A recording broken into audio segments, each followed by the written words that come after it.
bienvenue à notre atelier. On est très content de voir qu'il y a une bonne réponse à l'invitation aussi de Gaïda Hassan. Veux-tu que je te présente? Non. Professeur de psycho, psychologue, professeur de psycho à l'UQAM. Il paraît excellent prof. Voilà. Vas-y. Je pourrais me présenter davantage si vous avez besoin de connaître avec qui vous avez affaire, mais je vais passer rapidement. Voilà, je suis psychologue de formation, je suis spécialisée en transculturel, donc un peu tout ce qui touche les questions, l'interculturalité et particulièrement chez les populations immigrantes et réfugiées, la question traumatique aussi évidemment. Pourquoi l'attachement? Parce qu'au fait, pendant longtemps, j'ai fait des évaluations de parents qui voulaient adopter et des suivis d'enfants adoptés. Depuis quelques années, j'ai arrêté parce que la job de prof, c'est plus qu'une job à temps plein. Donc malheureusement, je fais plus de clinique privée, puis je concentre vraiment plus au niveau des consultations. Donc merci Maryse et toutes pour l'invitation. Moi, ce que j'ai proposé après qu'on a réfléchi avec Maryse, c'est de ne pas vous arriver avec une présentation toute faite parce que ça peut rejoindre certains, mais pas tous. Mais plutôt de proposer une sorte d'atelier questions-réponses. Donc au fait, c'est sûr que ça demande quand même un partage d'une petite part de la vie privée. Donc je vous propose de maintenir la confidentialité en quittant ici. Mais en même temps, et être dans la confiance et le non-jugement, parce que personne ici n'est parfait et nous ne cherchons pas la perfection non plus. Mais le fait de partager parfois le vécu ou poser des questions très personnelles, ça nous aide tous finalement. On apprend tous et on trouve que c'est pas très différent. On vient un peu tous et toutes des questionnements, des problématiques semblables. Et comme on a des futurs parents adoptifs, ça permet un peu de prendre une petite longueur d'avance sur certaines composantes et d'écouter la sagesse et l'expérience des parents. Des vieux. Voilà. J'ai reçu à peu près 6-7 questions et je vous en remercie. On peut soit commencer avec les questions que j'ai reçues, si vous voulez, soit carrément s'il y a quelqu'un qui a une question qui le brûle là, qui a vraiment envie de commencer avec ça, je suis très flexible. Je vous dirais que les questions que j'ai reçues reflètent au fait le fondement des préoccupations, puis parcourent un peu la trajectoire de vie. C'est-à-dire que j'ai reçu des questions qui sont vraiment sur la parole, parler de l'adoption, en fait. Comment la parole circule dans la famille autour de l'adoption, quand, comment le dire, et donc on est aux origines là. C'est vraiment des questions qui touchent véritablement les origines, ce qu'on peut appeler en jargon psychologique les filiations et l'affiliation, l'attachement, le détachement, pour mieux se réattacher. Donc des questions quand même qui sont très fondamentales et qui parcourent en filigrane l'histoire de l'enfant, je dirais toute sa vie, sans en faire quelque chose de traumatique du tout, même de très résilient, mais nous nous questionnons tous sur nos appartenances et particulièrement quand ces appartenances-là, une partie nous est inconnue et caractérisée par une rupture finalement. Donc il y a quelque chose qui est revenu dans vos questions. Et puis par la suite, toute la question de l'adolescence, parce que certains d'entre vous ont des enfants ados, donc la crise identitaire et des enjeux qui se rejouent. Et ça, je pourrais vous parler un peu spécifiquement de l'adolescence, au fait, les enjeux spécifiques qui se rejouent à l'adolescence et comment on peut aborder ça. Puis, dernière question que j'ai eue, qui est quand même très importante, c'est tout ce qui touche, au fait, la discrimination et le racisme que des enfants adoptés peuvent vivre, soit en raison du fait qu'ils sont une minorité ethnique ou racisée, soit parce qu'ils sont adoptés.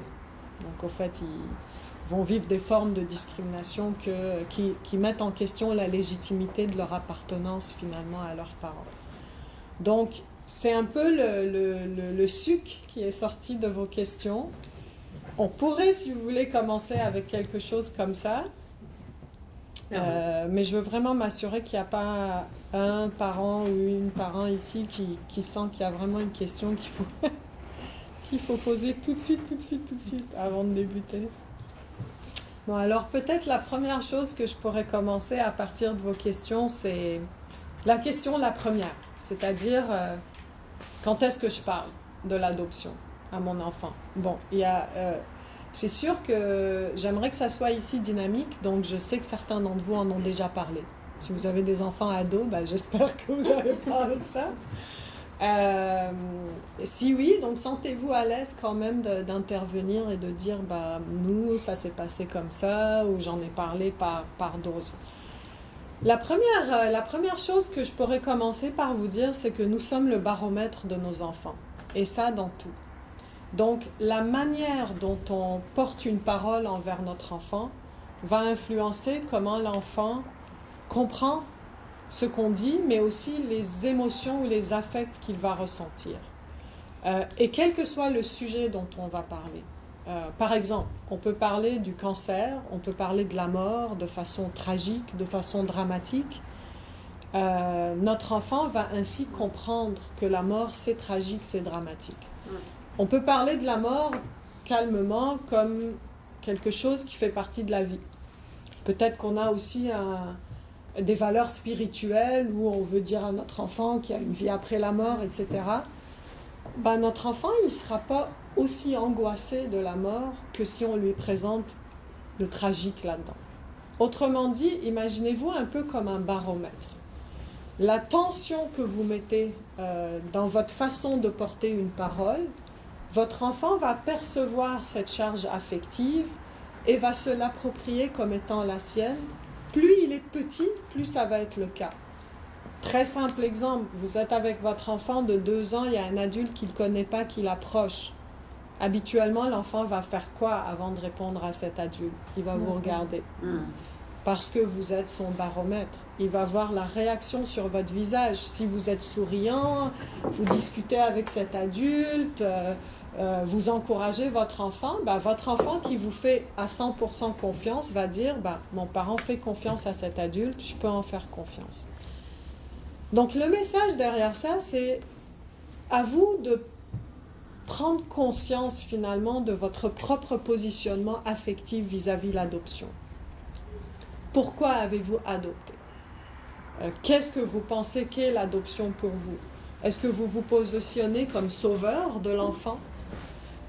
Comme plutôt un parent ou une femme ou un homme qui espère devenir parent un jour et que finalement la vie vous fait cadeau de ça à travers la possibilité d'adoption? Est-ce que c'est les deux en même temps? Vous améliorez, entre guillemets, le sort d'un enfant qui améliore votre sort, etc. Donc essayez un peu de prendre conscience de ça. Et d'en parler à votre enfant, vous allez ajuster la parole, prenez conscience de vos affects. Est-ce qu'il y a un deuil de l'enfant biologique qui vous revient, qui vous remue émotionnellement à chaque fois que vous pensez à l'adoption et que ça entre un peu en jeu dans la façon dont vous parlez d'adoption à votre enfant? C'est possible, c'est légitime, vous êtes des humains. C'est normal d'avoir un deuil qu'on a plus ou moins bien résolu, ou pas de deuil du tout si la question d'avoir un enfant biologique s'est jamais posée pour vous. Ok? Ça a été moi, je veux adopter depuis le début. Mais l'important, c'est vraiment de prendre conscience en culturel, on va beaucoup dire que nous sommes tous debout quelque part. Et nous ne sommes pas tous debout à la même place. Et la manière dont on est debout influence comment on voit le monde. Et c'est important de prendre conscience d'où on est debout. C'est pas mauvais d'être debout quelque part, il faut juste s'en rendre compte pour comprendre un peu comment ça influence notre façon d'entrer en relation avec notre enfant. Comment on parle de l'adoption? Ça dépend de l'âge de l'enfant. On ne parle pas à un enfant entre 0 et 4 ans, 5 ans, de la même façon qu'un enfant entre 5 et 12 ou qu'un adolescent. Et l'enfant ne nous pose pas les questions sur l'adoption pour les mêmes raisons.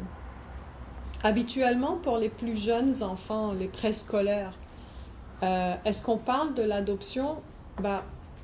C'est ma façon, vous pouvez ne pas être d'accord. Moi, je crois que l'enfant est capable de tout entendre. C'est nous qui avons peur d'aborder ou qui se sentons mal à l'aise d'aborder certains sujets. Ceci étant dit, l'enfant n'est pas capable de tout entendre n'importe comment. ni n'importe quand. Il y a une façon de dire les choses à un enfant, sensible à son âge, sensible à ses problématiques, et il y a des moments privilégiés pour en parler. C'est souvent des moments calmes, des moments d'affect, où l'enfant n'est pas angoissé, où il est réceptif à ce qu'on va lui dire, mais un enfant est capable d'entendre qu'il a été abandonné. C'est vous le baromètre. Si vous présentez l'abandon comme un drame, il le vivra comme un drame. Ceci étant dit, il ne faut pas minimiser non plus la charge affective ou le sentiment d'abandon ou de tristesse. Ce qui est important, c'est un peu de vous décentrer de vous, mais ça, il faut en prendre conscience, et de vous pencher un peu à aider votre enfant à s'exprimer par rapport à ce qu'il ressent. Et être abandonné, ça implique des choses négatives et des choses positives. Et la capacité du parent à porter les deux et à montrer les deux à son enfant. Même un enfant de 4-5 ans, on peut lui parler de ça. On peut lui parler de la mort, on peut lui parler de la pauvreté, on peut lui parler que certains parents n'ont pas eu la chance ou la capacité de prendre soin de leur enfant, etc. Je dirais que pour les enfants en bas de 10 ans, les films, les histoires, les dessins, c'est toujours le meilleur moyen pour envoyer votre message et discuter d'un sujet. Je veux dire, le premier film d'enfant adopté, c'est Mowgli. Mowgli est un enfant adopté. On peut très bien regarder Mowgli et discuter de ça. Donc, on part de ça, on part des dessins pour les petits-enfants. Je sais que dans les formations pré-adoption, on va dire souvent de ne pas devancer les questions de l'enfant et aller de l'avant. Je suis d'accord. Mais il ne faut pas cependant prendre pour acquis que si un enfant ne nous pose pas une question, qu'il ne se le pose pas, ces questions-là, ou que d'autres enfants dans son entourage ne le lui ont pas pointé sa réalité d'enfant adopté. Et donc l'idée, c'est de mettre dans l'entourage de votre enfant, dès qu'il est petit, et là je regarde un peu ceux qui ont des plus petits enfants, ça parle peut-être un peu moins aux ceux qui ont des grands enfants, des livres, des films, des histoires qui parlent de ça et que de temps à autre on sort ça ou que notre enfant regarde ça et on discute de ça comme une réalité de la vie. Au fait, ce qu'on va dire sur le plan psychologique, c'est que le trauma, c'est une rupture dans notre histoire. Donc au fait, le trauma, c'est le sentiment qu'il y a un avant, qu'il y a quelque chose qui s'est brisé et qu'il y a un après. Et que ces deux bouts de notre vie ne sont pas liés. La manière qu'on adresse le trauma, c'est en reliant ces composantes-là. Et comment? En reconstruisant l'histoire. Et donc, les enfants adorent entendre leur histoire. Parce que ça leur permet d'intégrer cette histoire-là et d'avoir un sentiment de continuité.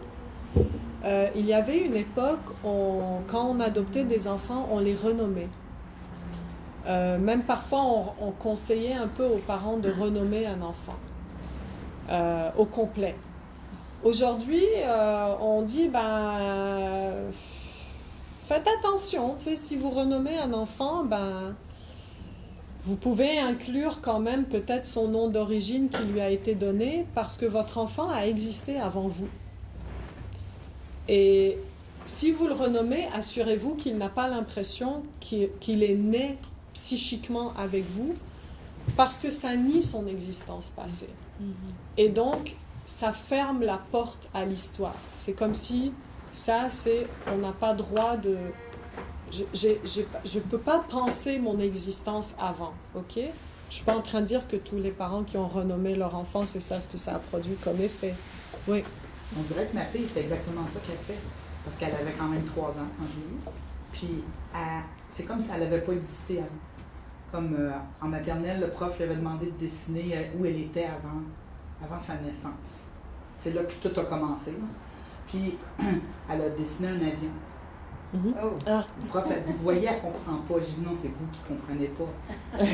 Mais elle, c'est vraiment ça. Elle est née quand elle est arrivée. Puis, à partir de là, j'ai commencé à justement lui montrer les photos, lui parler de ses nounous. Elle ne veut rien savoir. En fait, ce qu'il faut, on en parlera de ça. C'est-à-dire la résistance de l'enfant face à ça, parce que c'est une résistance face à la douleur. Et à ce moment-là, on peut respecter le rythme de notre enfant. comme vous dites, elle veut rien savoir, c'est correct. Mais c'est les pas... amis lui remettent d'en face c'est parce qu'elle a 9 ans. Puis C'est clair. ils viennent me voir parce que je travaille dans l'école, puis là, ils viennent me voir, mais Kélia, où ce qu'elle était avant, Ouais. ils viennent me poser des questions parce qu'elle, elle leur répond pas. Elle veut pas. Ben, elle veut pas leur répondre, ça lui appartient. Elle n'est pas obligée de répondre Non. à des amis qui interfèrent Non, elle est dans plus sa vie proche, privée. Ok. Ok. Ceci étant dit, elle veut rien savoir de ce que vous lui dites, mais elle veut savoir sans rien savoir. Vous voyez ce que je veux dire? C'est comme nos ados quand ils disent non, Oh. puis ils nous trouvent ben nuls. Après, ils parlent avec leurs amis, puis ils donnent les valeurs de leurs parents. Oui. Donc, Ouais, ouais. il y a quelque chose qui nous affiche qui n'est pas la même chose qui est dans leur pratique quotidienne. L'idée, donc, c'est vraiment d'utiliser beaucoup les histoires et les films, et vous pouvez même réécrire un bouquin d'histoire avec votre enfant, parce que ça permet à votre enfant, finalement, de sentir que il n'y a pas de rupture dans sa vie, que sa vie est elle est connectée du début jusqu'à la fin, avec des moments... Au fait, ce qu'on va dire sur le plan psychologique, c'est que le trauma, c'est une rupture dans notre histoire. Donc, au fait, le trauma, c'est le sentiment qu'il y a un avant, qu'il y a quelque chose qui s'est brisé et qu'il y a un après, et que ces deux bouts de notre vie ne sont pas liés. La manière qu'on adresse le trauma, c'est en reliant ces composantes-là. Et comment? En reconstruisant l'histoire. Et donc, les enfants adorent entendre leur histoire, parce que ça leur permet d'intégrer cette histoire-là et d'avoir un sentiment de continuité. Il y avait une époque, quand on adoptait des enfants, on les renommait. Même parfois, on conseillait un peu aux parents de renommer un enfant. Au complet. Aujourd'hui, on dit, faites attention, si vous renommez un enfant, vous pouvez inclure quand même peut-être son nom d'origine qui lui a été donné parce que votre enfant a existé avant vous. Et si vous le renommez, assurez-vous qu'il n'a pas l'impression qu'il est né psychiquement avec vous, parce que ça nie son existence passée. Et donc, ça ferme la porte à l'histoire. C'est comme si on n'a pas droit de...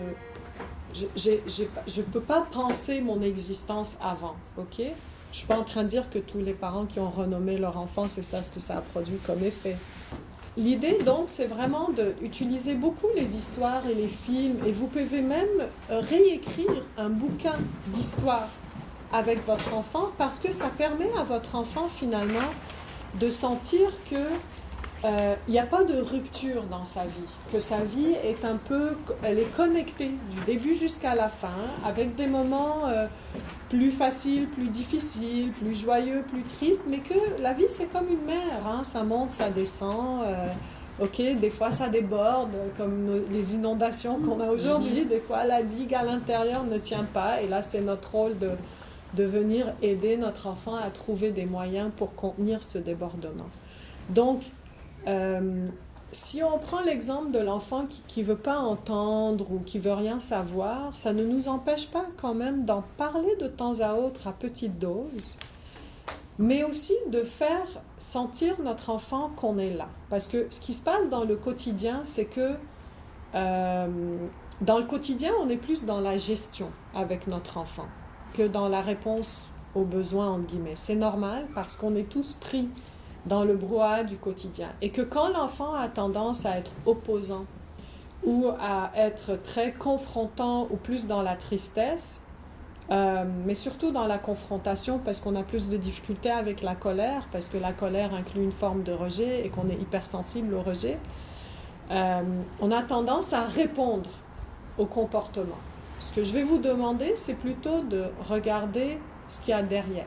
C'est-à-dire, c'est quoi le besoin que mon enfant exprime à travers ce comportement-là. Donc, la petite fille ou le petit garçon qui veut rien savoir peut être en train de vous exprimer le besoin de « j'ai pas envie d'être triste, j'ai pas envie d'être anxieux, j'ai pas envie de me poser des questions. En ce moment, j'ai envie que toutes mes énergies soient mobilisées vers devenir un Québécois ou devenir finalement le fils ou la fille de quelqu'un, de vous, de parents. Et donc à ce moment-là, on va respecter notre enfant dans son rythme, mais on va également l'accompagner pour s'assurer que à 15 ans, ces questions-là ne sortent pas de manière vraiment beaucoup plus brutale et qu'on sent qu'on n'est pas très équipé en tant que jeune pour y répondre. Ceci étant dit, il y a des enfants adoptés qui sont sincèrement pas très intéressés à connaître ce qui s'est passé dans le passé. Quelques petites réponses leur suffisent. Tu étais à telle place, tel village, ça a l'air de ça. Et ça, c'est quelque chose qu'on peut également accueillir et respecter en tant que parent.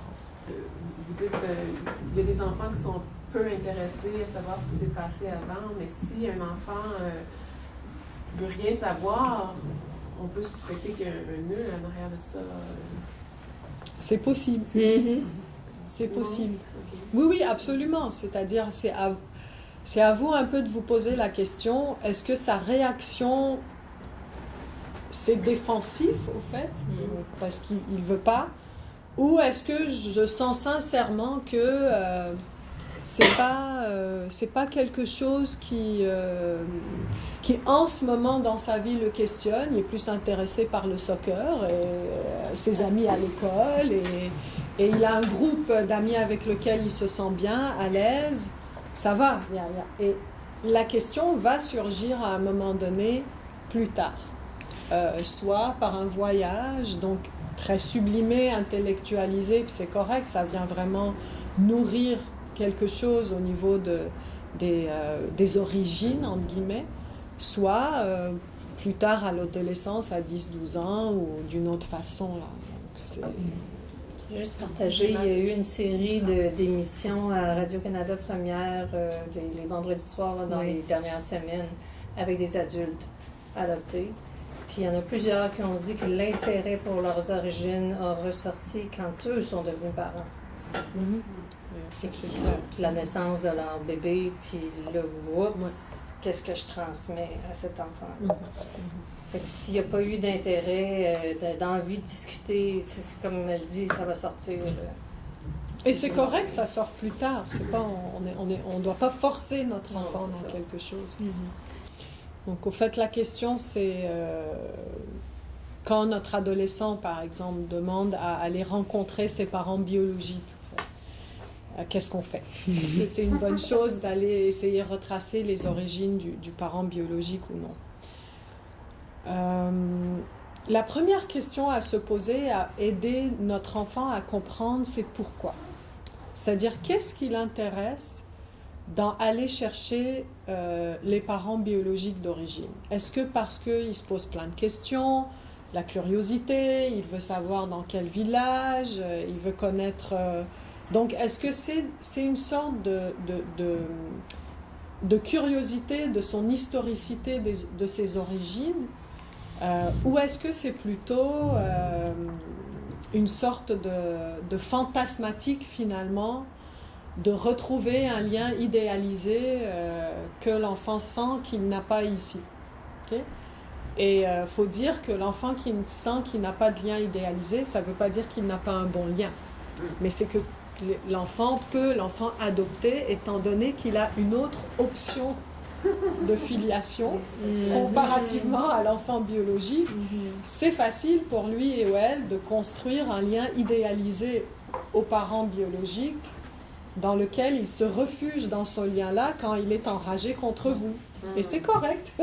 C'est une option parce que les enfants biologiques n'ont pas cette option-là. Ils sont pris avec le même parent qu'ils doivent haïr et aimer en même temps. Et à ce niveau-là, ça va vous permettre un peu de comprendre est-ce que mon enfant est réellement prêt ou non. Et de préparer notre enfant envers ça. Ce qui est très important par contre, c'est que quand l'enfant n'est pas adulte, en tout cas, je vous conseillerais, mais évidemment ce qui s'applique au groupe ne s'applique pas au cas individuel, mais évidemment d'accompagner votre enfant. dans cette visite vers les origines. Ok? Oui. Bon, je le dis parce qu'on ne prend pas pour acquis, mais surtout d'accompagner pour plusieurs raisons et même de vous renseigner vous-même un peu avant sur le parent biologique, avant d'aller comme ça à l'aventure, parce que vous ne savez pas ce qui peut sortir. Et certaines histoires peuvent sortir auxquelles votre enfant n'est pas nécessairement prêt ou prête. Et donc à ce moment-là, ça vous permet d'être conscient des enjeux et de voir si ça se retarde ou si ça se prépare une rencontre avec un parent biologique dans certaines conditions spécifiques. Parce que notre rôle premier en tant que parent, c'est de protéger et promouvoir le développement de notre enfant. On ne peut pas le protéger contre tout, il y a un chemin qu'il doit faire en partie seul, mais nous sommes là pour le soutenir. Et ça pose toute la question des origines, de la filiation et de l'affiliation. L'enfant adopté doit composer avec plus d'une origine. Et l'idée à ce moment-là, en tant que parent, c'est de l'accueillir dans l'hybridité de ses origines, c'est-à-dire de lui dire qu'il n'y a pas de conflit de loyauté et que vous ne vivez pas de conflit de loyauté en tant que parent s'il est aussi attaché à des origines autres, finalement, que les origines que vous lui offrez. Et que donc son histoire peut être complexe et très riche au niveau de ses origines. Et à ce moment-là, sans tomber dans la caricature du pays d'origine, donc l'amener à des fêtes, je ne sais pas moi, chinoises ou autres, qui représentent pas tout à fait la complexité de ses origines, il n'y a absolument aucun mal en tant que parent de connaître finalement la culture d'origine de vos enfants, d'apprendre à la connaître un peu plus, d'apprendre à connaître les enjeux historiques, d'apprendre à connaître la géographie du pays d'où il vient, les différentes langues, les différentes cultures, la bouffe, la musique, etc. Et de faire que ça peut faire partie de votre quotidien. Ce que je vous conseillerais cependant, pour ne pas tomber dans la caricature, c'est de ne pas avoir 2 pays dans votre maison, mais c'est plutôt avoir de la diversité dans votre maison. C'est-à-dire de manger autant de falafel que des trucs Szechuan, qu'une poutine. L'idée derrière ça, c'est que vous dites à votre enfant finalement que une identité hybride est tout à fait saine pour son développement. Donc, exposer votre enfant à la diversité culturelle, c'est plus gagnant que l'exposer à chinois, québécois. Okay? Parce que là, il va sentir un peu une sorte il peut sentir une sorte de caricature finalement autour des 2 cultures, ou qu'encore il doit choisir une ou l'autre. Mais quand on l'expose à toutes sortes d'origines culturelles, dont la sienne, peut-être la sienne de manière un peu plus importante, les siennes, c'est-à-dire celle de son pays biologique et celle ici, à ce moment-là, on est en train de lui dire, écoute, tu peux être qui tu veux. Tu n'es pas obligé d'être québécois à 100%, d'être sûr québécois pour te sentir que tu t'affilies à moi. Ok? Tu peux construire l'identité que tu souhaites, qui peut en partie être québécoise, en partie autre chose, en partie... Bon. Ceci étant dit, les enfants adoptés qui arrivent tard, plus âgés, ont une histoire culturelle bien imprégnée et pour ça, c'est important que vous gardez un bon contact. Plus important que je dirais qu'un enfant qui arrive à 4 ou 5 mois. Mais un enfant, par exemple, qui arrive à 13 ans, qui a toute une vie dans son pays d'origine, c'est important de maintenir les liens avec les choses positives qu'il a envie de garder de son pays d'origine. Par exemple, une musique qu'il écoutait, un type de nourriture qu'il ou elle mangeait, des histoires, des romanciers, des choses culturelles. Pourquoi? Pour éviter cette rupture migratoire, on va dire. Et ne pas dénigrer. Je vais rebondir sur ce que vous dites, que le bébé ne comprend pas ou comprend pas le français et tout ça. C'est que... Il comprend les sentiments, je suis d'accord. Voilà, avec vous, ce là, dont, oui. oui, mais non, au-delà du sentiment, c'est que au fait, les mots qu'on choisit avec lesquels nous sommes bien et nous sommes familiers, fait en sorte que ce qu'on communique à l'enfant, on le communique de manière qui est contenante et structurante. Okay? Ce qu'on appelle le holding chez Winnicott. Alors Winnicott, que j'aime beaucoup, parle de quelque chose qu'on appelle le holding, qui est la façon dont on tient le bébé ou l'enfant même plus grand, ou même nos conjoints et nos conjointes, ou nos amis. Et la manière dont on tient réfère à la manière dont on tient physique, quand le bébé est tout petit et qui a besoin qu'on le colle beaucoup d'affection. On peut lui dire 10 000 fois « je t'aime » par jour, mais si on ne le touche pas, on ne le caresse pas, on ne le baigne pas, on n'est pas avec nous, on ne le porte pas, lui, il ne comprend pas tout à fait de quoi on parle. Mais le holding, c'est aussi le holding psychique. Donc, au fait, nous, quand on est à l'aise avec ces mots-là, ce qui est envoyé comme message à l'enfant, c'est rassurant, c'est structurant. Et donc, du coup, quand il entend par la suite et il comprend comme maman de Chine ou maman d'ailleurs, la manière qu'il vit ça est associée à un affect qui est paisible, qui n'est pas anxiogène, et qui lui permet donc de construire quelque chose qui est positif. Quand on représente négativement les pays d'origine, ce qu'on envoie comme message à notre enfant, c'est que ses racines sont mauvaises. Et donc c'est comme si on a planté un arbre dans du béton versus un arbre dans de la terre. Et donc il faut faire très attention à nos propres représentations du pays d'origine. Il n'y a aucun pays d'origine qui n'est que dans la pauvreté, que dans la famine, que dans X, Y, Z. Et donc, il faut faire attention à ces images mentales, finalement, qu'on peut envoyer à l'enfant. C'est un pays comme un autre. Certains pays ont plus de défis, mais le pays ici a également des défis. Ce qu'on veut véritablement, c'est que notre enfant soit à l'aise avec toutes ses appartenances. Et pourquoi l'adolescence est un peu intense? Parce que tout ce qui s'est passé, au fait, parce qu'à l'adolescence, l'enfant rejoue les enjeux d'origine, de filiation et d'affiliation. L'adolescence est cette période où l'enfant doit se séparer de ses parents, de plus en plus sur le plan intrapsychique, parce qu'il va devenir un adulte. Il va devenir quelqu'un qui est suffisamment structuré et séparé. Et en plus, il vit des changements hormonaux qui sont très angoissants. Okay? C'est pas par hasard que les chambres des ados sont désorganisées, parce qu'à l'intérieur d'eux, il se passe tellement de choses qu'ils n'arrivent pas à faire du sens avec. Et bon, à vous de juger votre niveau de tolérance avec une chambre désorganisée. On ferme la porte. C'est ça. C'est à vous de décider comment vous voulez faire ça. Mais ça reflète un peu l'état intérieur. Et là-dessus, c'est aussi également leur environnement. Et donc, à l'adolescence, ce qui se passe, c'est que l'adolescent se repose des questions sur qui je suis, ce qu'il se pose à 2 ans, entre 2 et 4 ans en général, qui je suis, qui suis-je, mais aussi qui suis-je, qui je vais suivre, dans les 2 sens du terme. Et tous les ados se posent cette question-là. Les ados qui sont adoptés vont se la poser de manière, certains d'entre eux, un peu plus intense, parce qu'elle réfère à fait, maintenant, c'est qui? Finalement, qui je vais suivre, c'est mon modèle d'attachement. Qui est mon modèle d'attachement? Qui est-ce qui est la personne?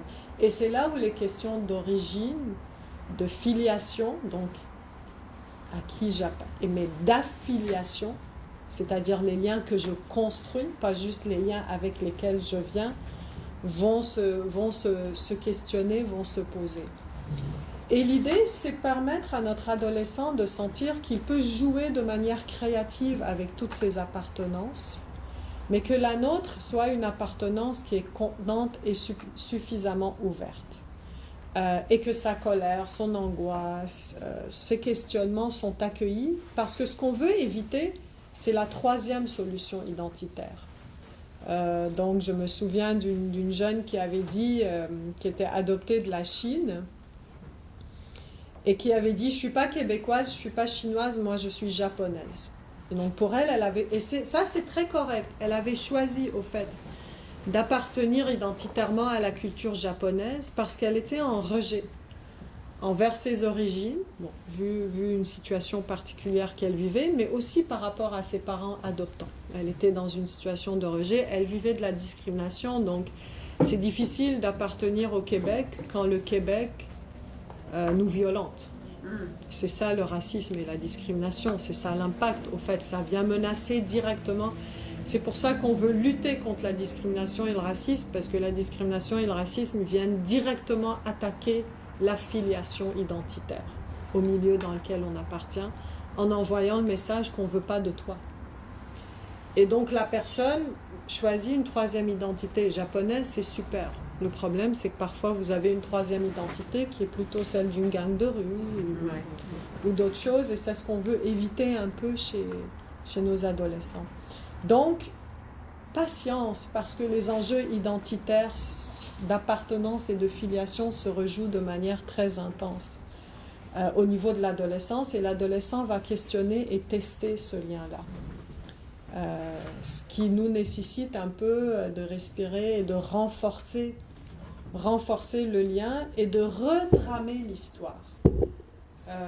Un adolescent de 14 ans ou de 15 ans ou de 13 ans ou de 18 ans est tout à fait capable de construire affectivement et intellectuellement une trame de son histoire, d'aller faire des recherches s'il le veut, s'il le souhaite, sur son pays ou sur la région, les enjeux, de se questionner là-dessus ici et faire un ensemble, faire un ordre là-dedans.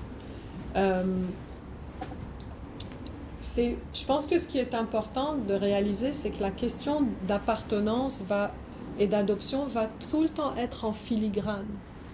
Même à chaque fois qu'il va y avoir une transition, à 2 ans, à 5 ans, à l'adolescence, quand on va devenir adulte et quand on va devenir parent.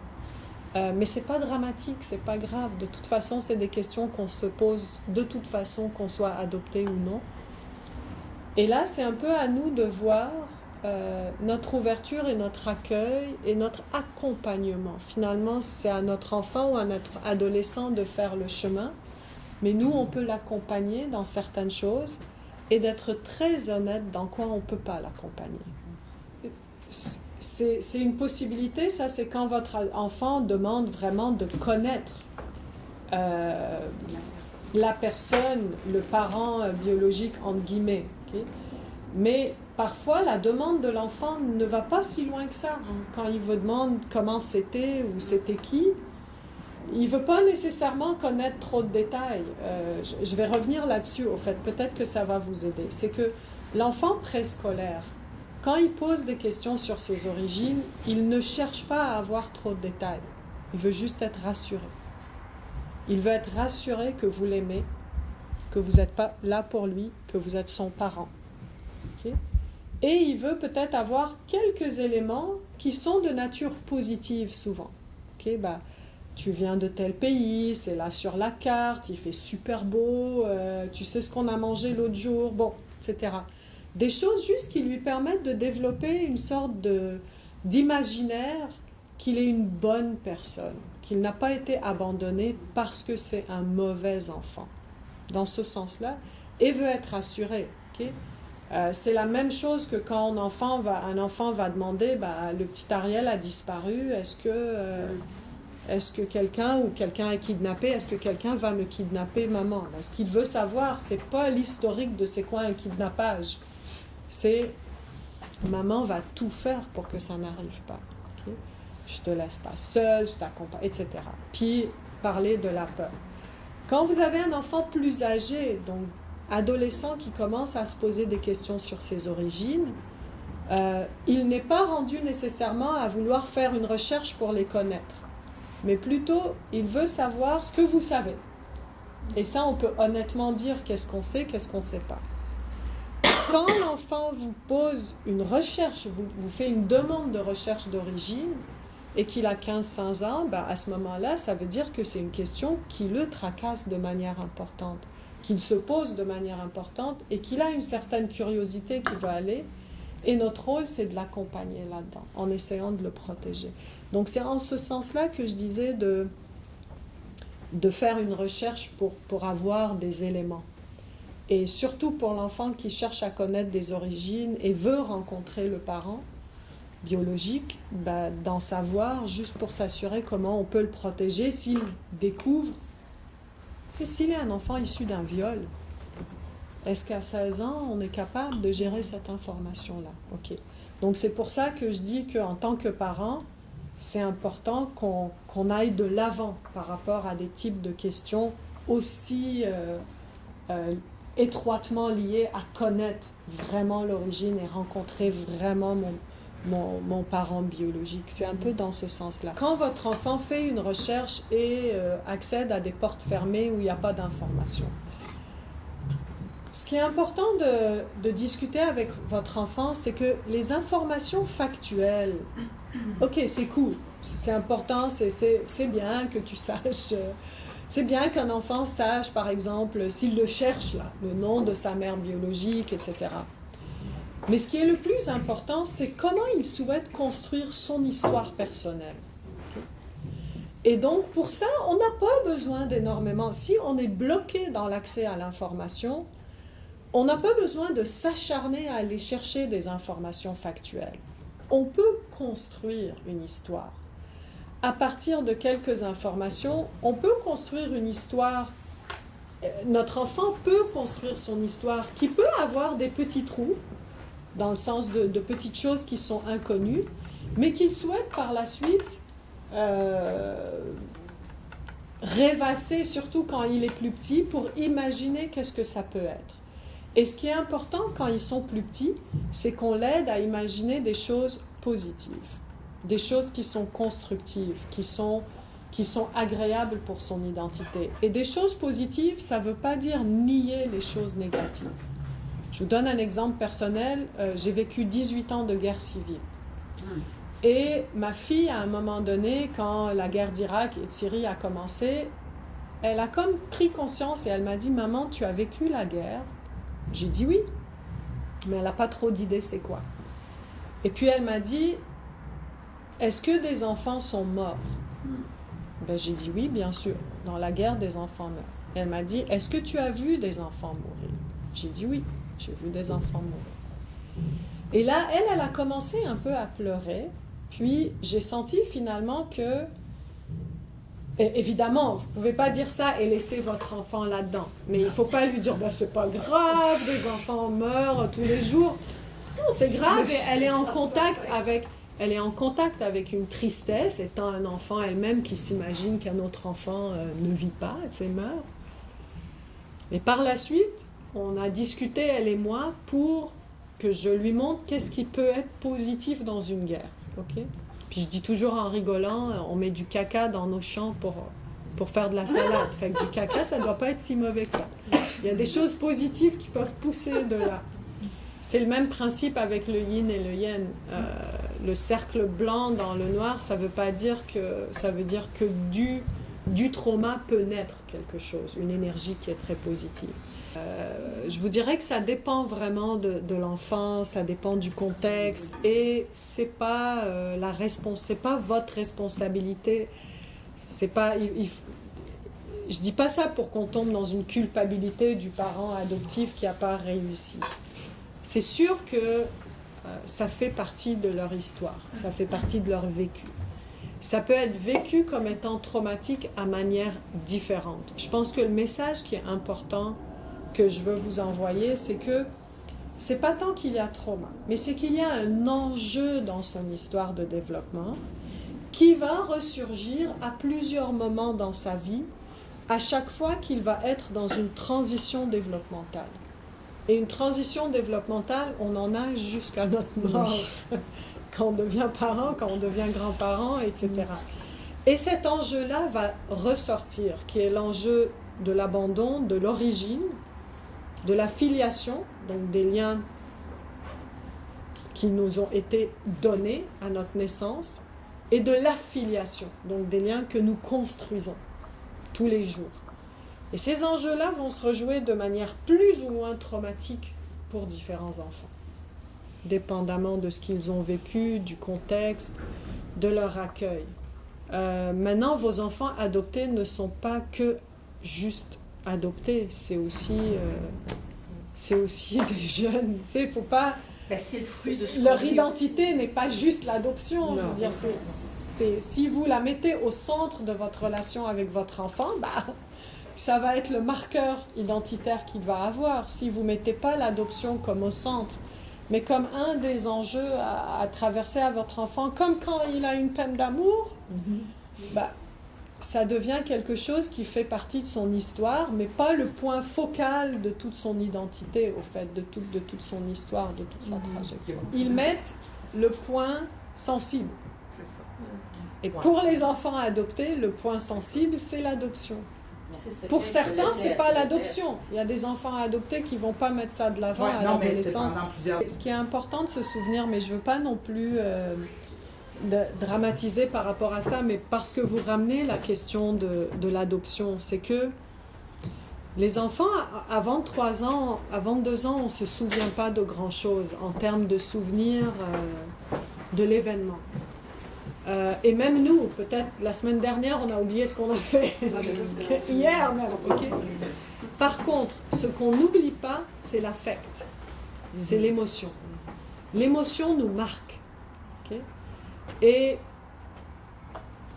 l'émotion va ressurgir quand il va y avoir des événements qui vont venir rappeler cette émotion-là, même si on n'est pas conscient pourquoi ça rappelle cette émotion. Les enfants adoptés ont probablement tous, dans la majorité, vécu une émotion, 2 émotions potentielles, qui est la peur et la tristesse. Okay? À un assez jeune âge. Okay? Et donc, il peut y avoir par moments des éléments dans leur vie qui reviennent de manière plus intense, qui rappellent ces émotions-là. Okay? Mais ils ne sont pas nécessairement capables de mettre un mot pourquoi ils sont si en colère. Okay? Parfois, quand on est triste, on l'exprime avec la colère, parce que c'est plus facile de casser que de sombrer dans une grande tristesse. Okay? Et donc, mais je ne dis pas tout le temps que la colère, c'est ça, là. Mais l'idée, c'est d'aller pour nous voir là où ça fait mal, que ça rejoue. Et comme vous dites, bah, y a des situations où vous dites qu'il n'y a pas eu d'intensité du tout, vous rapportez plutôt, ça a explosé, là il y a eu vraiment une intensité, vous rapportez le rejet, hein, nous jouer sur ce lien-là en disant mais t'es pas ma vraie mère là, mais ils savent le point sur lequel ils sont en train d'appuyer.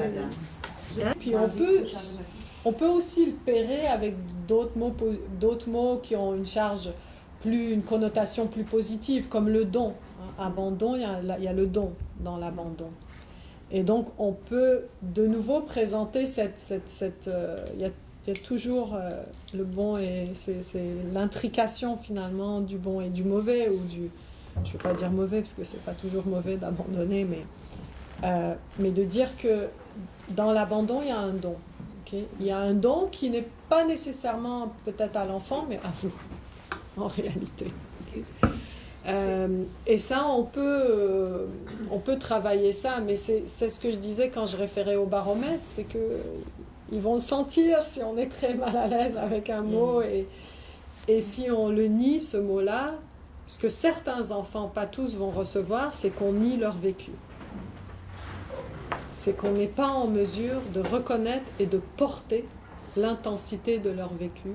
Ce qu'on devrait garder en tête, c'est pas parce que leur corps est grand qu'il n'y a pas des enjeux très, très primaires qui se jouent à l'adolescence.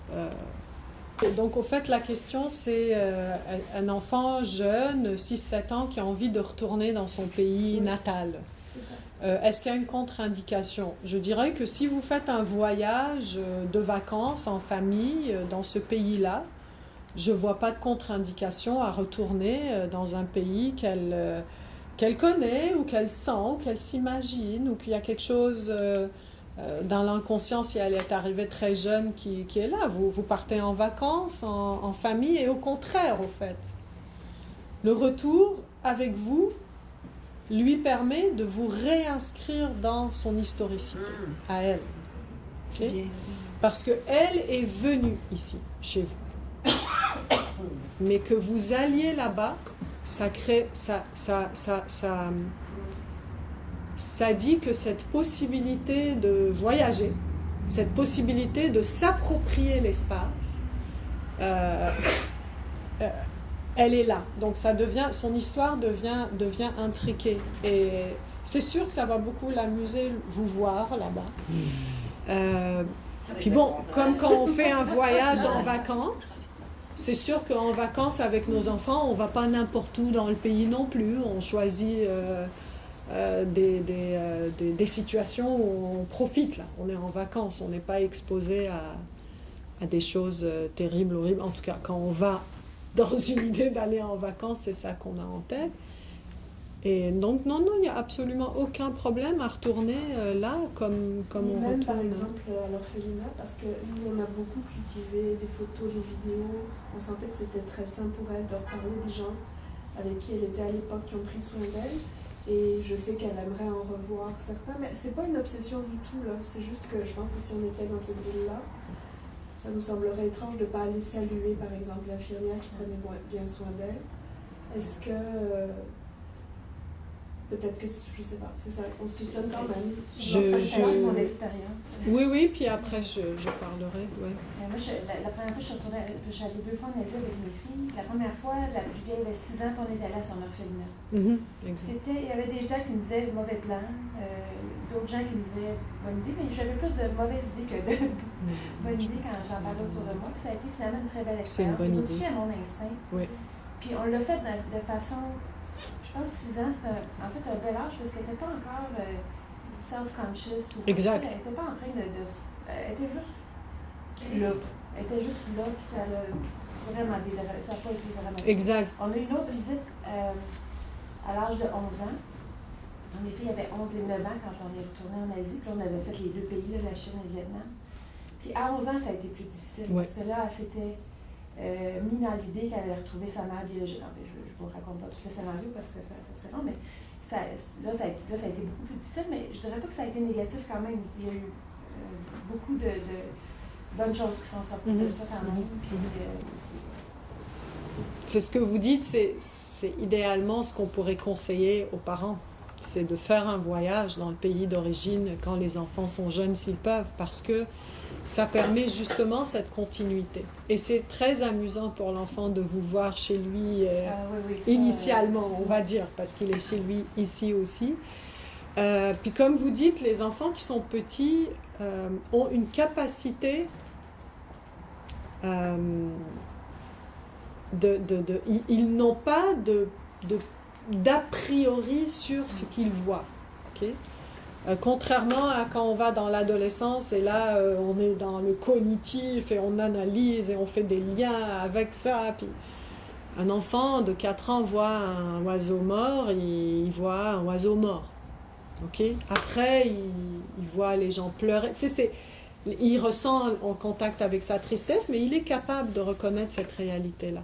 Donc, il n'y a aucun problème à aller visiter l'orphelinat. Au contraire, s'il revoit l'infirmière qui le salue, Bon, il faut être prêt, en tant que parent, à accompagner notre enfant là-dedans, se sentir à l'aise, être prêt si jamais l'infirmière est une indifférence totale et que notre enfant a un peu de peine. Hein? Donc ça, c'est des choses qu'on peut préparer. Par contre, pour revenir au pays en voyage, pour les parents biologiques, ça c'est autre chose. Mais pour revenir en vacances, pour revenir voir son village où c'était, il n'y a absolument c'est où encore? aucun problème là. C'est vraiment... Mais l'affiliation, c'est ça. L'affiliation, c'est quand l'enfant s'approprie une partie de l'histoire de ses parents. C'est comme ça qu'on s'affilie. Donc c'est ça. Absolument, la filiation, c'est quand moi j'ai un enfant et je lui dis ton nom est tel, tes grands-parents sont tels, voici tes valeurs. Ça, c'est l'affiliation. L'affiliation, c'est quand l'enfant accepte que ce sont les siennes et qu'il les construit. Et donc, ça fait tout à fait un sens pour un enfant adopté qu'à un moment donné, ils vous disent que lui, il ressemble à sa grand-mère, finalement, il réagit comme votre maman. Parce que c'est cette affiliation-là. Et c'est possiblement un choix entre guillemets, là, conscient ou inconscient, que votre fille dit, bah, moi, c'est ça mon affiliation familiale. Ça, c'est mon historicité familiale. Maman, elle me transmet ce contenu historique-là et c'est celui que j'ai envie d'avoir identitairement. Bon, est-ce que plus tard, elle va vouloir ajouter autre chose? Pourquoi pas? C'est pas... Mais on n'est pas... on ne doit pas s'inquiéter si notre enfant adopté n'inclut pas des éléments de ses liens biologiques ou natals d'origine majeure dans son identité d'aujourd'hui. Ce qu'on s'inquiète quand son identité est souffrante, quand il clive, quand il est angoissé, quand il est en colère, quand il a l'impression d'être perdu sur qui il est. Après, s'il a choisi d'être X, Y ou Z et qu'il est bien là-dedans,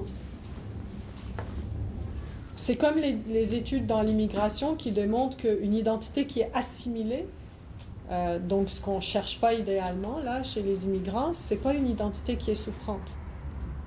Décider de rejeter les valeurs de son pays d'origine et adopter complètement les valeurs du pays d'accueil, ce n'est pas l'idéal, mais les gens ne rapportent pas à en souffrir significativement. C'est plutôt être marginalisé, exclu, discriminé, racisé qui va produire de la souffrance, parce que dans ce contexte-là, on ne leur donne aucune option identitaire. Grandir veut dire se séparer. Et chez différents adolescents, ça va être plus ou moins angoissant. Ça va être plus ou moins désorganisant. On va plus ou moins résister à grandir, résister à la séparation, ou créer une séparation qui est une rupture. Donc, comme c'est difficile se séparer et grandir doucement, je coupe et tout d'un coup je me sépare de manière brusque et je grandis tout d'un coup, mais le problème c'est que je ne suis pas tout à fait grand en réalité. Donc je ne fais pas nécessairement les bons choix. Les bons choix d'affiliation, les bons choix d'appartenance pour moi. Donc notre idée à nous, je vous dirais, notamment pour les parents qui ont des tout petits enfants encore adoptés, c'est de vous assurer qu'il y a une continuité dans l'histoire qui lie le passé au présent, au futur, et que tout ce qui est autour de la séparation, le sentiment d'avoir été laissé, l'abandon, est adressé de manière réaliste, de manière pas idéalisée qui nie, mais où l'enfant est... n'hésitez pas à le rassurer sur la durabilité et la force de votre lien. Parce que ce qu'il a besoin, c'est comme quand vous déracinez un arbre, ce que cet arbre a besoin, c'est d'un terrain très solide dans lequel il peut s'accrocher et il va le tester. Ce terrain-là, c'est naturel. Je veux dire, déjà, les enfants testent en général le lien. Les enfants non adoptés vont souvent dire « je t'aime pas, t'es pas ma mère ». Bon. Mais à ce moment-là, c'est vraiment de jamais hésiter à renforcer le fait que c'est un lien qui est là pour rester, que c'est un lien qui est fondé sur un sentiment d'appartenance qui est fort. Parce que plus il va se socler dans son appartenance, plus tout ce que dans sa vie va arriver, qui va lui rappeler le rejet, l'abandon ou la séparation, plus ça va être mieux géré. C'est pas comme si une blessure qui va se blesser de plus en plus.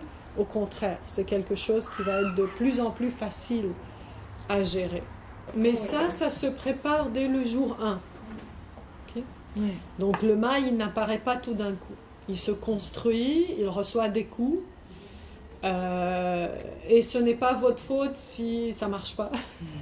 Il y a des enjeux qui appartiennent aussi à ce que vos enfants vivent dans leur environnement autour d'eux sur lequel vous n'avez pas de contrôle.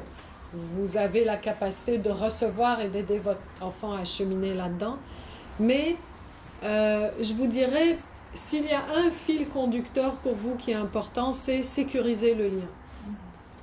Un lien d'attachement qui est sécure, qui est solide, va aider l'enfant à faire face aux impacts des séparations, des rejets, des abandons. Il va être rejeté par des gens dans sa vie, la première peine d'amour, l'échec dans une application dans un collège ou à l'université ou bien avant, un ami qui veut plus jouer avec lui ou elle. Donc tout ça, c'est des petites séparations, c'est des petits abandons, mais si le lien d'attachement est sécurisé, bah, ça devient des abandons, des séparations qui sont faciles à gérer, plus faciles à gérer pour l'enfant. Racisme. Oui, le racisme. Alors, je pense que je vous ai un peu parlé de ce que le racisme et la discrimination fait à une identité. Au fait, ce que le racisme et l'identité fait à et la discrimination fait à l'identité, je reviens à l'image de l'arbre, c'est qu'il coupe ses racines.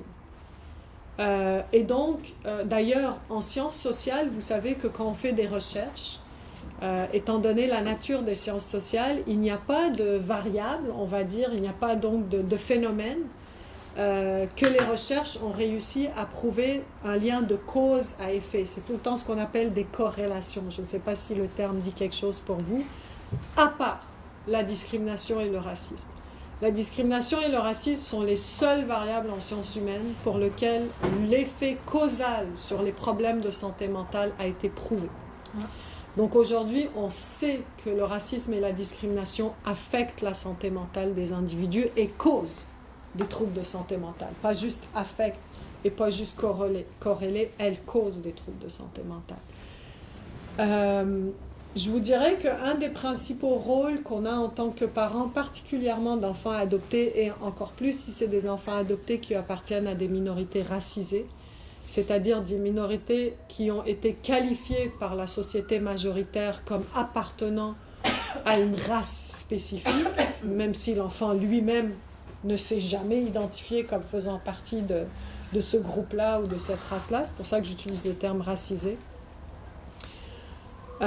Notre rôle, c'est de comprendre que toute expérience de discrimination ou de racisme qu'il vit va venir attaquer son socle identitaire. Nous représentons en tant que parents la communauté majoritaire. Si notre enfant vit de la discrimination de la communauté majoritaire, ça veut dire qu'on le rejette. C'est ça le message affectif. C'est très difficile d'appartenir à quelqu'un qui nous violente. C'est pour ça que la violence familiale est problématique. Parce que comment construire une filiation qui est violente? C'est extrêmement dommageable pour l'être humain, au fait, pour les relations humaines. Donc, en tant que parent, je vous demanderai de ne pas minimiser les expériences de discrimination et de racisme que votre enfant vit, de prendre ça au sérieux, d'être très curieux. Donc, d'ailleurs, dans tout ce qui anime votre enfant adopté, avant de penser que vous savez ce qu'il vit parce que vous êtes le parent et vous le connaissez, soyez comme un enfant curieux. Ah oui, comment ça te fait vivre? Pourquoi? Dans quel contexte? Qu'est-ce qui s'est passé exactement? Ah, j'ai pas envie d'en parler. Ok, bah quand tu te sentiras prêt, je suis toujours là pour t'écouter. Enfin, revenir nous parler. Ou tu peux me le dessiner, ou tu peux, des fois, ils vont fermer la porte, mais ils vont nous écrire une feuille et la glisser en dessous de la porte. Oui. Ok, bon. On a compris ce qui se passe, on a lu, etc. Donc, en tant que parent, je vais vraiment vous demander de ne pas du tout minimiser les expériences de discrimination, de racisme que vos enfants adoptés vont vivre. Et non pas de ne pas les minimiser, mais d'avoir une attitude clairement antiraciste. Donc, notre rôle premier, c'est de protéger notre enfant et de dénoncer clairement toute expérience de discrimination et de racisme qu'il a vécu et de lui indiquer qu'il n'en est pour rien. Okay? Oui, vas-y, Pascal. Probablement parce que j'ai des filles asiatiques, là, mais il y a eu beaucoup de racisme positif, ouais. Je suis intéressée de vous entendre là-dessus. Ouais, donc sur le racisme positif. Ils doivent être bonnes à l'école. Ouais. Moi, j'ai les deux extrêmes. J'ai une asiatique et un haïtien. Oui, donc je vais vous parler des deux. On va commencer par le racisme. Oui, sur le racisme positif. On va parler des deux. On va parler du racisme négatif, du racisme positif. Donc là, je parle du racisme, de la discrimination négative. Je vais vous proposer d'être clairement antiraciste. Et être antiraciste, ça veut dire que dans votre quotidien, vous l'êtes pas uniquement avec votre enfant. Être antiraciste, ça veut dire ne pas faire de commentaires désobligeants envers des personnes appartenant à des minorités ethniques, raciales ou religieuses sur une base arbitraire ou généralisante. Si quelqu'un de... je ne sais pas, si un arabe vous a frappé, ok, vous pouvez dire cette personne elle a quelque chose, mais pas tous les arabes sont comme ça. Ça, c'est une pratique antiraciste. Une pratique antiraciste, c'est quand vous êtes avec votre enfant quelque part et vous entendez quelqu'un vivre du racisme, de dire à votre enfant, ça, c'est pas correct. Ou même Intervenir auprès de cette personne. Parce que vous ne savez pas à quel point vous pouvez soutenir la santé mentale de cette personne quand elle sent qu'il y a quelqu'un qui l'a défendue. Pas intervenir auprès de l'agresseur, il va vous insulter. Mais intervenir auprès de la personne, même par un regard, en disant ça n'a pas d'allure. Je suis empathique, je comprends ce que vous avez vécu. C'est une réparation. Vos enfants qui vivent de la discrimination et du racisme à l'école, je vais vous demander de contacter l'école. Ce n'est pas acceptable que votre enfant vous rapporte des incidents de discrimination et de racisme répétés à l'école et vous, en tant que parent, que vous ne contactez pas l'école. Dites à l'enfant, il va vous dire non, je veux pas trop. Vous pouvez dire non, je vais pas aller parler, dire que c'est tel enfant qui t'a fait ça. Je vais même pas arriver une journée où tu es là. Si il veut pas, c'est un ado, ça l'embarrasse, etc. Mais maman a besoin de parler avec la direction de l'école ou avec telle personne. Elle a besoin de comprendre pourquoi dans cette école, les enfants se disent des choses comme ça, même si les enfants peuvent se dire des choses méchantes. Mais je veux savoir qu'est-ce que l'école fait pour lutter contre la discrimination et le racisme dans l'école. Toute l'école, on a un code de comportement. Dans ces codes, c'est clair qu'on ne peut pas dire des choses racistes et discriminatoires. Si c'est un jeune enfant, faites-lui parler de comment il se sent quand on lui dit des choses comme ça. Essayez de savoir à quel point est-ce qu'il croit. Donc, elle commence à intégrer finalement cette image négative qu'on lui renvoie. Et validez-le. Validez que les personnes qui disent des choses, c'est-à-dire ce qui est important, c'est que vous aidez votre enfant à comprendre que c'est une personne qui a dit quelque chose comme ça. Ce n'est pas du tout une opinion qui est partagée par l'ensemble. Et essayez d'aider votre enfant à construire une raison pour laquelle la personne a fait ça. OK? Et pour qu'il puisse avoir... quand on comprend les causes, parfois ça nous rassure, hein? On sait d'où vient quelque chose et on le comprend. Pour des enfants plus âgés, donc à partir de 9-10 ans, je vais vous proposer de leur faire comprendre l'histoire du racisme et de la discrimination. Il n'y a aucun mal à parler à un enfant à partir de 9 ans de l'histoire de la colonisation du Canada et du génocide des peuples autochtones. Il n'y a aucun mal à leur parler du racisme envers les populations noires, de l'esclavagisme en Amérique du Nord. Ça fait partie d'éduquer vos enfants sur l'histoire entre les peuples.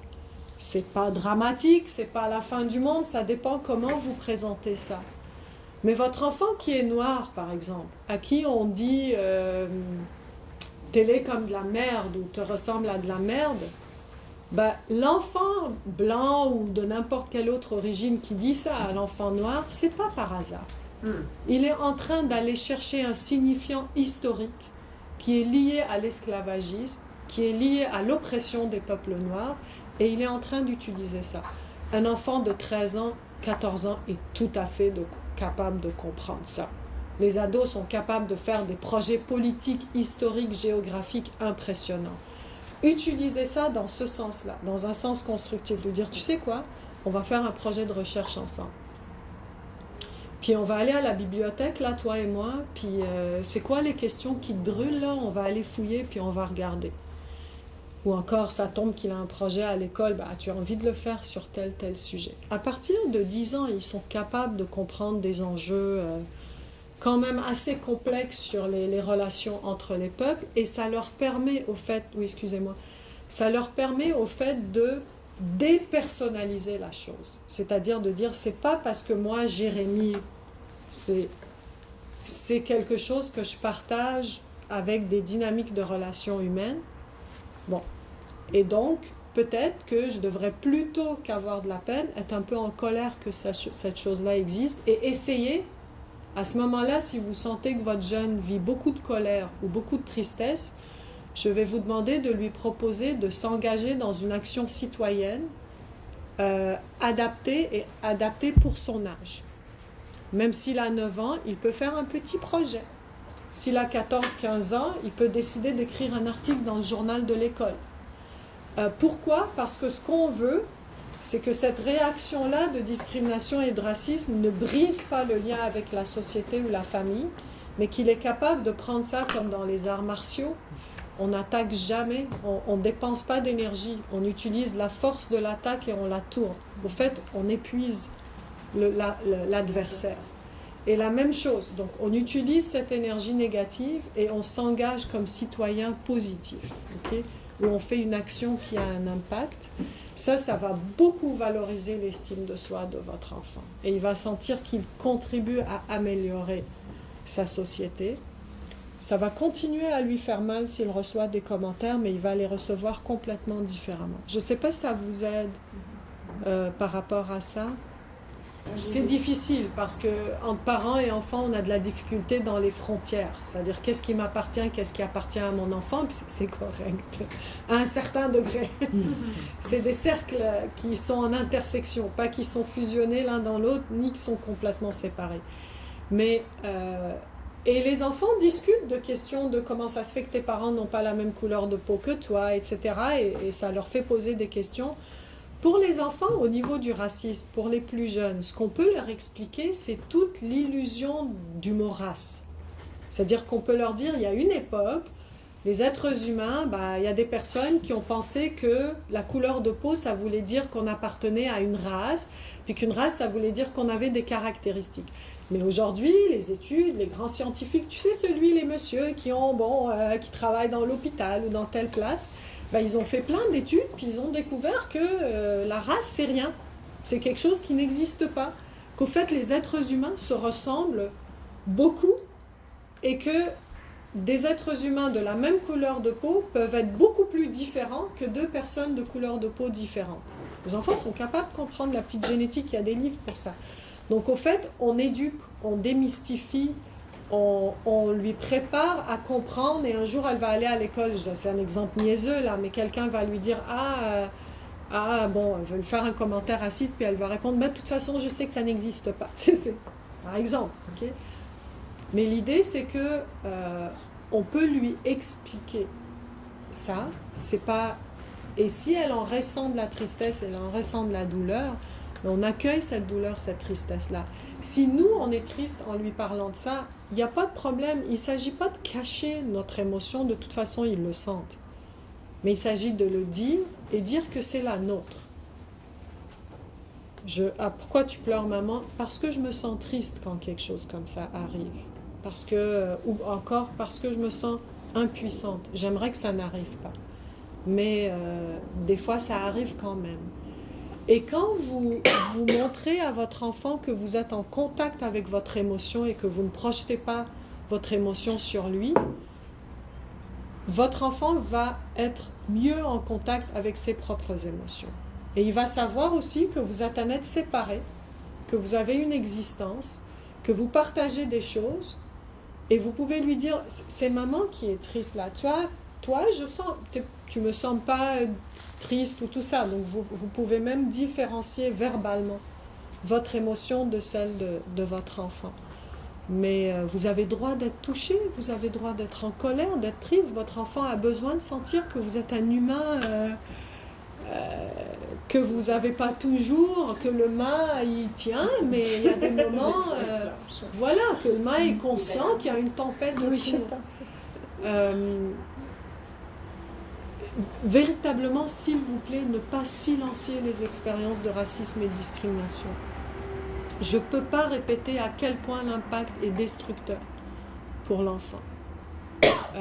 Et par la suite, ça affecte beaucoup l'estime de soi. L'enfant va intérioriser ce regard de l'autre.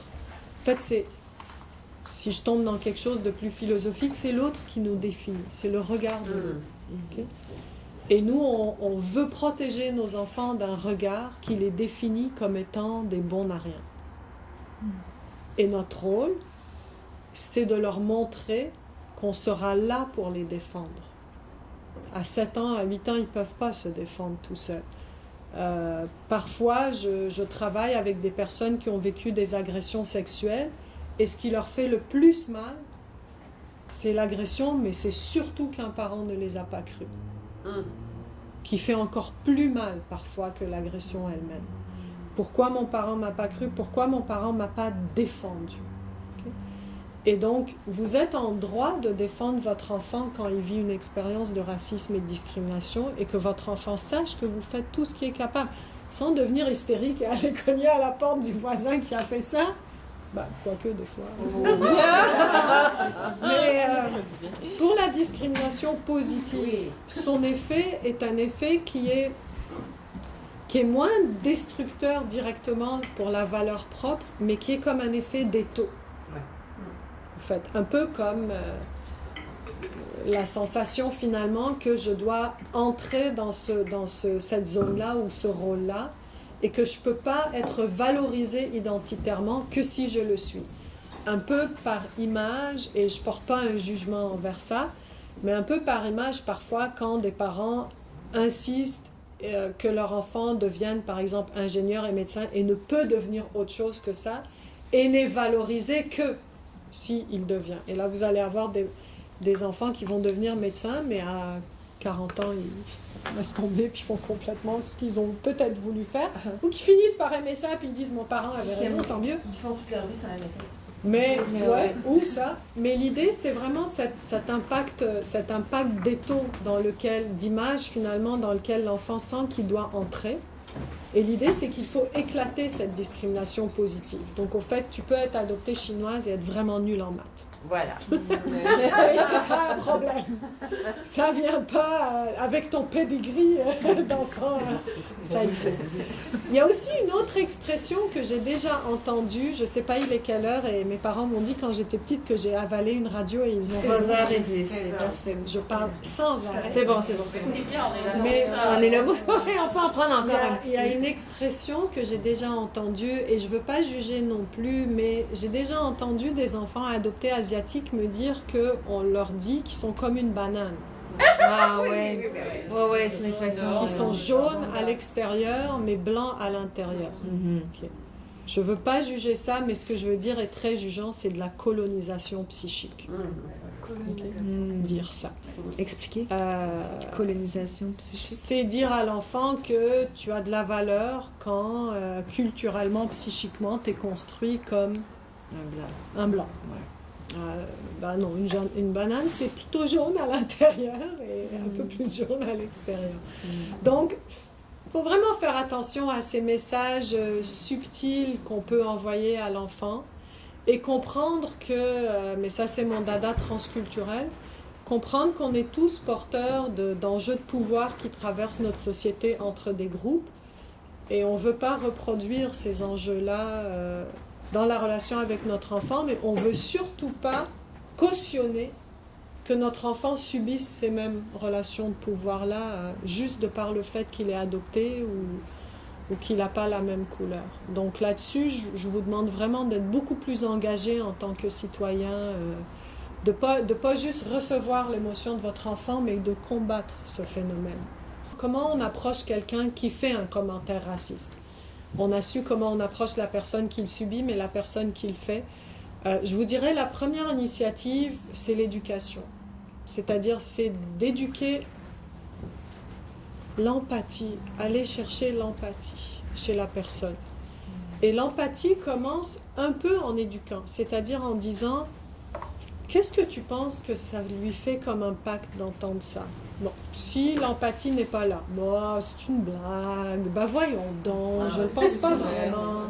Ok, ben là on peut éduquer, on peut dire, mais tu sais, ça fait partie de cette histoire-là qui se répète, ou voilà l'impact que ça a eu, ou encore, oui, si une personne noire fait partie d'une gang, mais ça ne veut pas dire que tous les noirs font partie d'une gang. Regarde, c'est pas parce que un homme québécois blanc a tué sa conjointe, que tous les Québécois blancs sont des malades. Tu sais, donc utiliser des exemples comme ça, excusez, mes exemples sont boiteux, mais ce que j'essaye de dire, c'est leur expliquer comment on a tendance à généraliser quand c'est quelqu'un qui appartient à une minorité, mais pas quand c'est quelqu'un qui appartient à une majorité. Et on éduque. Et si avec l'éducation ça ne marche pas, on interdit. On pose une limite. On se détache. Je ne te permets pas en ma présence, et ni pas en ma présence, je n'accepte plus que tu fasses ce type de commentaire envers mon enfant, parce que je sais que ça va blesser ma fille à long terme. C'est je t'aime maman, mais je suis désolée, je peux pas, je vais te demander de faire attention à ce que tu dis. Et la personne comprend à ce moment-là les limites de son contexte, de sa relation. Et si elle n'est pas capable d'opérer dans ces limites-là, ben je suis désolée, mais vous verrez en tant que parent qu'est-ce qui est acceptable. Est-ce que c'est réaliste de s'attendre à ce qu'une personne de 75-80 ans change son comportement rendu à l'âge qui, dans le sens que... Si le message est fort et il est structurant, c'est-à-dire je n'accepte pas, le comportement ne va pas changer, mais il va être inhibé. Donc, au fait, la personne ne va pas mieux penser des personnes de minorité, mais elle va juste s'empêcher de le dire en votre présence parce qu'elle veut pas vous faire de la peine ou vous fâcher. Et ça, c'est pas un problème. Ça s'appelle la limite. Et la limite est importante. C'est pour ça qu'on dit que vos enfants ne peuvent pas avoir tout ce qu'ils veulent. Parce que s'ils ont tout ce qu'ils veulent, c'est comme la psyché qui déborde. J'ai pas de limite. J'ai pas de contour.